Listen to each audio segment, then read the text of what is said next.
Ouais, c'est intéressant cette idée qu'on trouvera de toute façon des débouchés. On pourrait se dire, Mylène Gollard, qu'aujourd'hui la situation actuelle nous permet de relire aussi cette question des débouchés. C'est exactement ce qui se passe dans un certain nombre de pays. Il y a des marchés littéralement saturés par la surproduction. Je pense notamment à la Chine, qui est un exemple que vous connaissez très bien, que vous avez beaucoup étudié. Est-ce qu'aujourd'hui, on est face à une crise de la surproduction, selon vous ?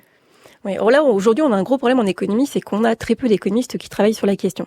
On a donc beaucoup de travaux, de la CNUSED notamment, mais qui sont pas du tout creusés par les économistes de la sphère universitaire, qui montrent que dans de nombreux secteurs, donc pas qu'en Chine, au niveau international, dans l'automobile, dans la métallurgie, dans les panneaux solaires, dans les véhicules électriques, on a de gros phénomènes de surproduction. Et donc ça génère des difficultés, notamment depuis les années 1980. Régulièrement, on a des pays comme l'Allemagne qui vont frôler la déflation. C'est-à-dire que pour écouler donc les marchandises excédentaires, il faut baisser les prix.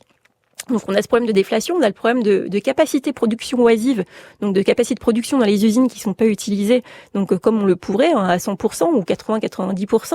Donc on a des capacités de production oisive qui sont très très importantes parce qu'on sait qu'on n'aura pas finalement donc les débouchés donc à la fin. Donc aujourd'hui, donc l'analyse de Luxembourg est vraiment d'actualité. C'est que au niveau international, on a des excédents de production, mais qu'on n'aurait jamais imaginé, jamais auparavant. Juste quelques chiffres, même dans la métallurgie.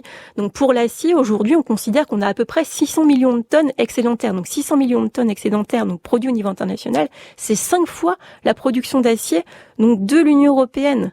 Donc dans l'automobile, on considère qu'on a entre 5 et 10 millions. Donc c'est pas encore très entre 5 et 10 millions de la production d'automobiles excédentaire, et c'est un peu plus que la production donc allemande, si on est à 5 millions.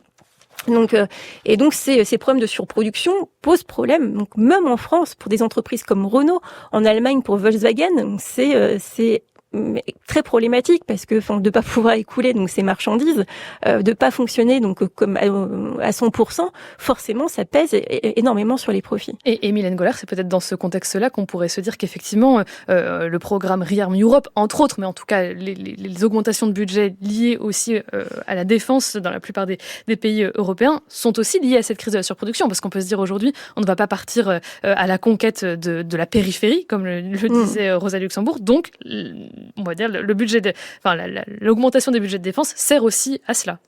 Oui, effectivement. Donc un pays comme l'Allemagne, notamment, l'Allemagne est en récession depuis 2 ans quand même. Et on considère qu'en 2025, elle va retrouver donc un taux de croissance positif, essentiellement grâce à ses dépenses militaires. Donc on a des grandes entreprises, donc comme le Descendant Group, Rheinmetall également, qui se développe énormément aujourd'hui. Même Volkswagen, qui devait licencier donc de nombreuses personnes d'ici 2030, est en train de relancer ses investissements, donc du fait donc de commandes étatiques donc pour la sphère militaire. Mais Mylène Gollard, très, très rapidement, quel est le risque finalement de cette fuite en avant ? Quel est le risque de vouloir absolument booster les commandes par l'augmentation des budgets ? Est-ce que cette fuite en avant, elle a une fin finalement ?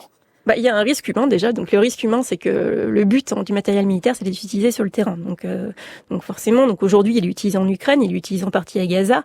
Donc on a une accentuation des conflits donc à l'échelle internationale qui peuvent rapidement remonter jusqu'à chez nous. Donc le premier risque, il est déjà humain.